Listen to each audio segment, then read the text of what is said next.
This is Ron with Stay Sharp again. In this sharpness and sharpening review, we're going to be looking at several of the alien broadheads out of Australia. I've been getting a lot of requests from customers. Do you have a sharpening solution for the alien heads? Up until now, the answer has been no, because I didn't have enough information. I had requested from the company some information on the bevels. I never received it, so I've got some heads here. Most of them are single bevel. One of them is a double bevel, and we're going to look at them under the microscope. We're going to put them through the sharpness tester, see how they test out, and then try to come up with a sharpening solution that customers of mine will be able to use to get these heads sharp. So stay tuned. So as I inspect these heads, I notice there is definitely a certain amount of chop in the grind. It's very coarse. Some are worse than others. Some are smoother than others. But certainly, here's the 175 Ashby. It doesn't seem to be as choppy. This one appears to have that chop, and you can see it on their website as well.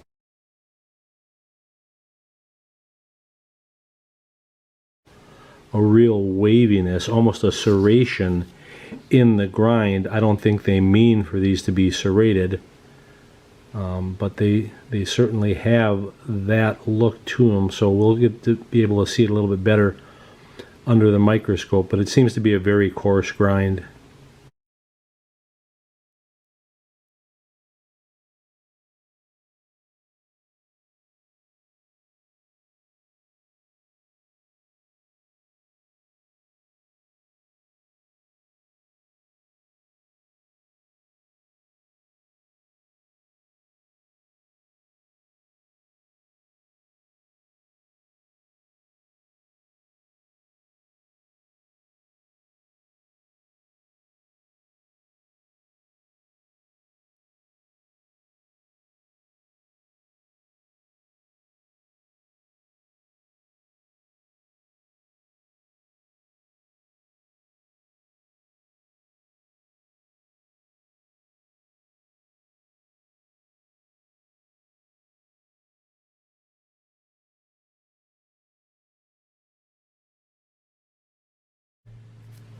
So you've just seen the blade under the microscope. It's a single bevel. What I'm noticing is that there is still a very pronounced burr on the back side. The edge was very rough. The burr is still here.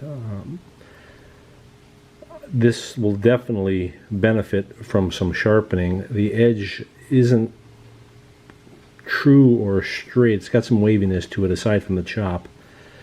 So I can't call this head hunt ready, as it really needs a lot of improvement to it, but I think we'll be able to get it to a razor's edge. And that may be shipping damage, I don't know, but I can certainly feel a very pronounced burr, and this paper is catching it. And that was true of all the heads that I looked at. Some of them had rather deep nicks. This one's got a rather deep fold on the back side of the edge. All that will need to come out in order to make this head hunt ready. Now you've seen the edge under the microscope. It's pretty choppy, and there is a noticeable burr. So let's give it a test in the sharpness meter to see if it's hunt ready.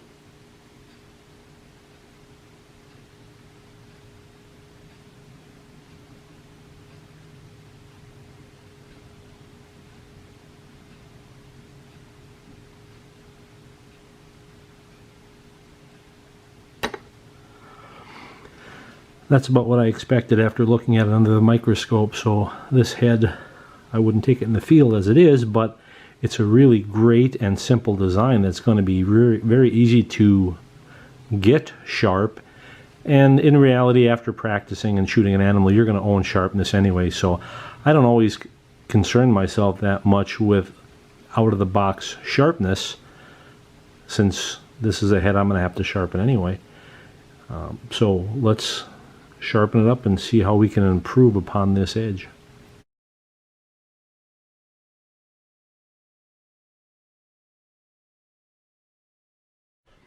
Since I've been unable to get the information on what angle these single bevels are honed at, I just had to investigate it myself. So we're coming out with our new 35-degree guide. When I put all the heads in there, they were close but not at 35.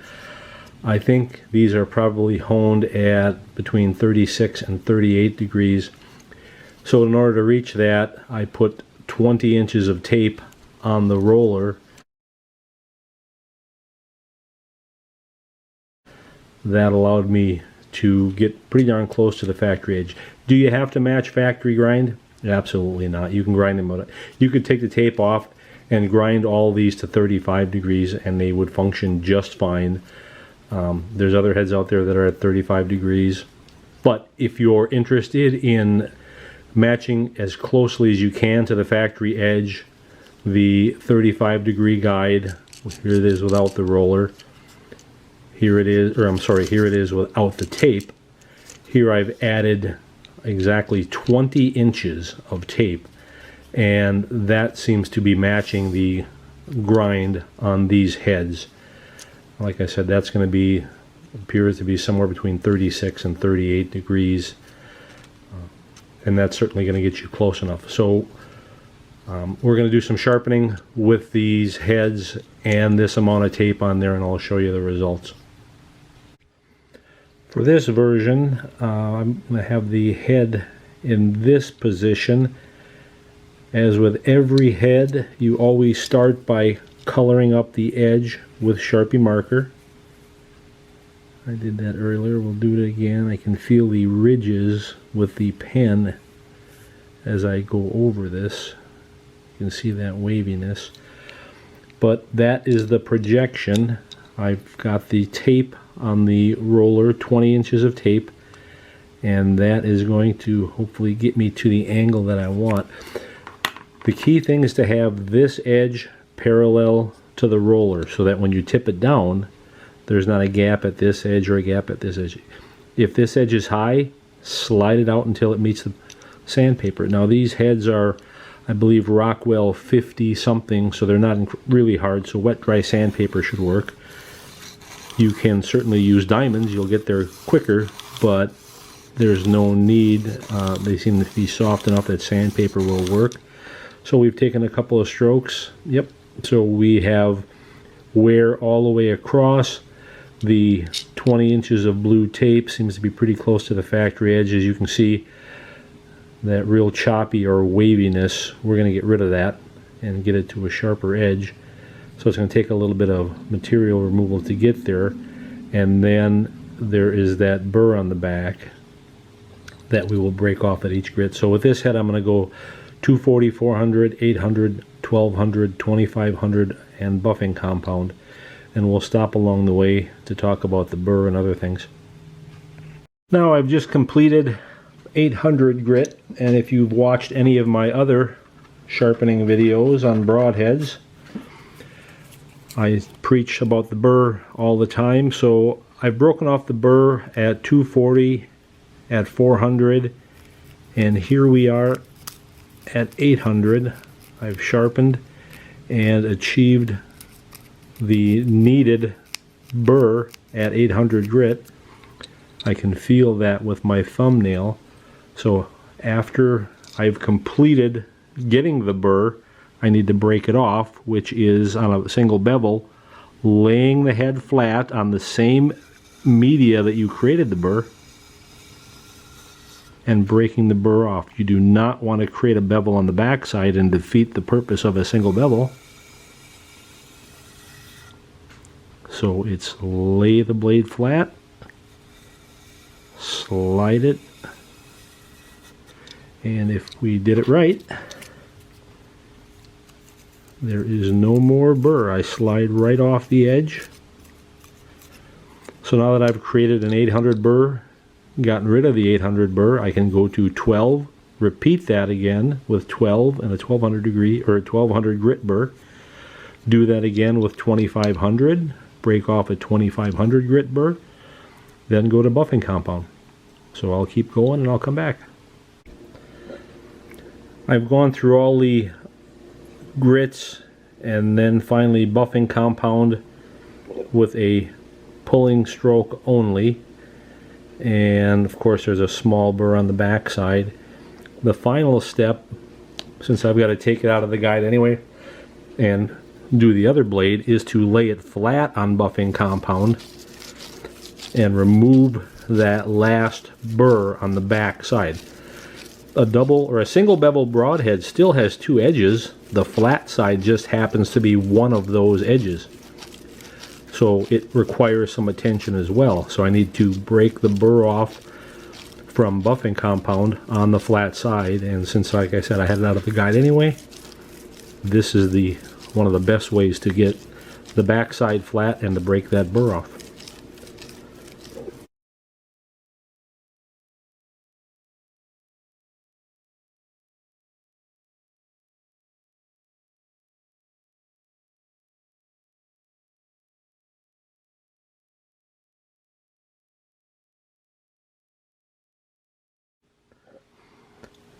Well, we've seen the blade under the microscope.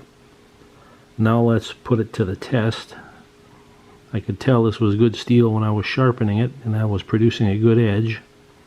Let's see if that bears out. 111. That might be one of the best edges I've produced. That is good steel. That's a great edge. It's sharper than a razor blade, literally. How do I know? Because I put razor blades through this device.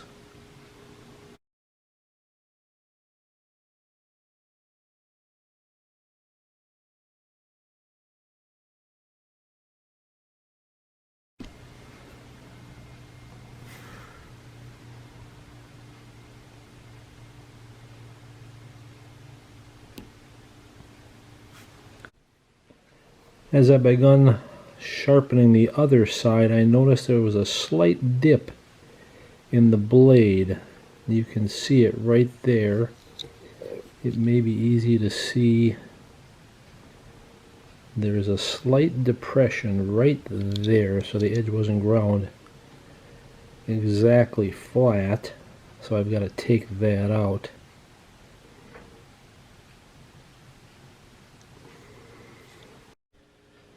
Alright, so here we have the finished head. I've gone through both edges. As I showed you, there was a little dip in the steel. I didn't chase it all out. Since I was able to sharpen the edge, it didn't seem important. But that is the finished edge. This thing got incredibly sharp.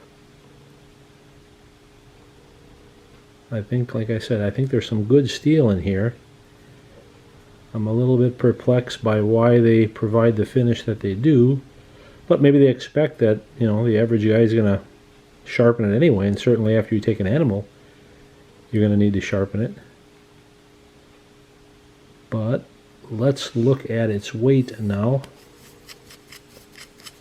This is a 125 grain head.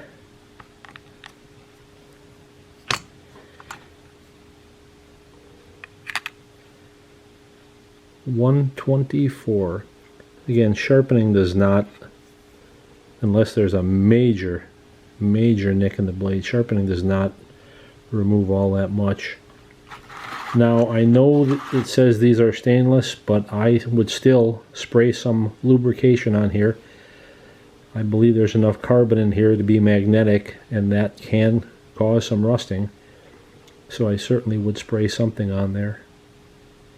So there you go. That was with the 35 degree guide. I added 20 inches of tape. Here is what the tape looked like after sharpening both edges. So I sharpened one edge, took the head out, spun it around, sharpened the other edge. So that's the same piece of tape. And that got me to the factory angle, which, again, I don't know for certain, but it's more than 35. I'm guessing 38, maybe even 40. What the difference is that it took that up, but that was just 20 inches of tape to accomplish that, and we pretty closely match the factory grind. Thanks for watching.